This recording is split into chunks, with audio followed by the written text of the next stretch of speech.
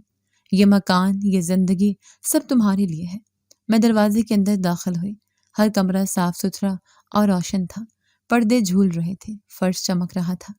یہ سب کچھ اتنا مختلف تھا کہ میری آنکھوں میں آنسو آ گئے۔ کیا واقعی یہ سب میرا ہے؟ میں نے ہلکی آواز میں پوچھا۔ ابرار نے سر ہلایا۔ ہاں، اور صرف مکان نہیں، میں بھی تمہارے ساتھ رہنا چاہتا ہوں۔ میرے قدم رک گئے۔ کیا مطلب؟ اس نے ایک لمحہ میری آنکھوں میں دیکھا اور بولا، شازیہ، میں تم سے نکاح کرنا چاہتا ہوں۔ میں چاہتا ہوں کہ تمہاری زندگی کا ہر دن سکون اور محبت سے بھر جائے۔ میرا دل دھک سے رہ گیا۔